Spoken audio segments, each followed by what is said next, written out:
जयश्री राधे, रामधारी गुप्ता, खंड 2, प्रतिलेखन संख्या 45, गति 80 शब्द प्रति मिनट। प्रारंभ करें।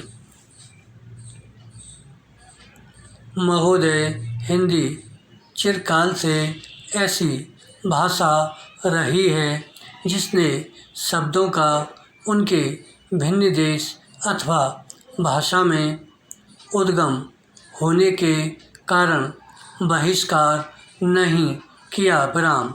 सच पूछिए तो सभी जीती जागती भाषाओं का यह एक गुण है कि वे अपने शब्द भंडार को बढ़ाने में हिचकती नहीं, चाहे शब्द किसी भी उद्गम के हों। विराम। उन पर अन्य भाषाओं का प्रभाव पड़े बिना नहीं रह सकता, क्योंकि सभी जीती जागती भाषाओं में आदान प्रदान होता ही रहता है। विराम। इसलिए जब हम हिंदी को भारत के लिए एक सार्वभौम भाषा बनाना चाहते हैं तो प्रादेशिक भाषाओं के शब्दों और मुहावरों के लिए भी द्वार खुला रखना चाहिए। विराम। मैंने ऐसे कई लोगों के लेख देखे हैं जो हिंदी भाषी नहीं हैं और जिन्होंने हिंदी का अभ्यास राष्ट्रीय कामों के लिए ही किया है। उनके लेखों में कुछ ऐसे शब्द और मुहावरे देखने में आए हैं जो अर्थ तो स्पष्ट कर देते हैं पर आधुनिक हिंदी में प्रचलित नहीं हैं। विराम। अन्य भाषाभाषी ऐसे शब्दों और मुहावरों को अक्सर व्यवहार में लाया करेंगे और हम हिंदी भाषियों को उनका स्वागत करना चाहिए, न कि बहिष्कार। विराम।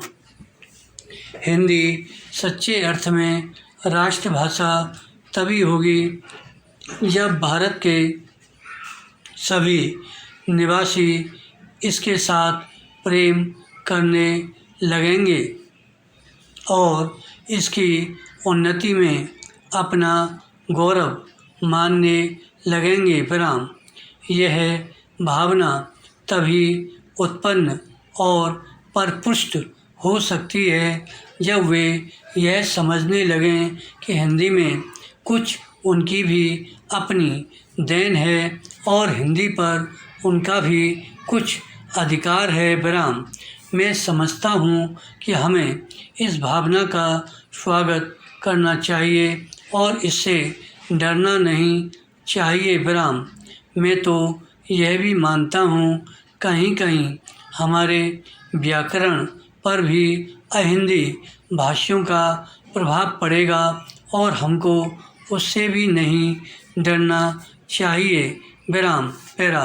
इसलिए मैं चाहता हूँ कि हिंदी भाषी और हिंदी संस्थाएं निष्प्रह भाव से हिंदी की श्री वृद्धि में लग जाएं, जिससे अन्य भाषाभाषी भी उसके विभिन्न प्रकार के साहित्य से परिचय पाने के लिए उसे सीखना आवश्यक समझें।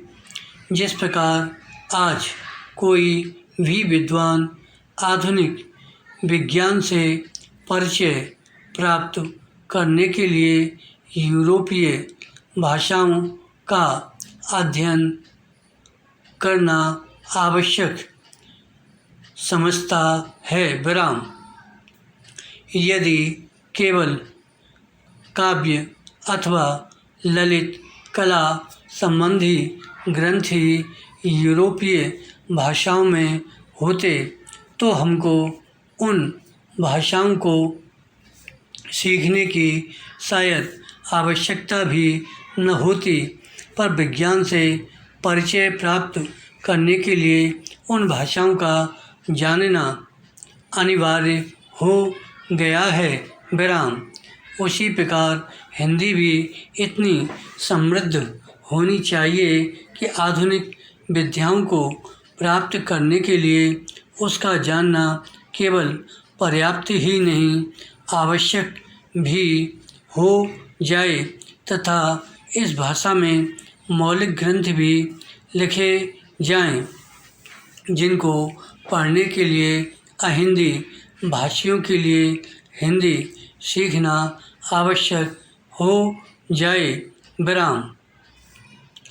जितनी बड़ी संख्या हिंदी जानने वालों की है, उतनी बड़ी संख्या संसार की 2-3 भाषाओं के बोलने वालों की है। विराम। इसलिए यदि इतने लोगों में यह भावना उत्पन्न हो जाए कि वे हिंदी को संसार की भाषाओं में समुचित स्थान उपलब्ध कराना चाहते हैं, तो हिंदी का गौरव बढ़ेगा। धन्यवाद।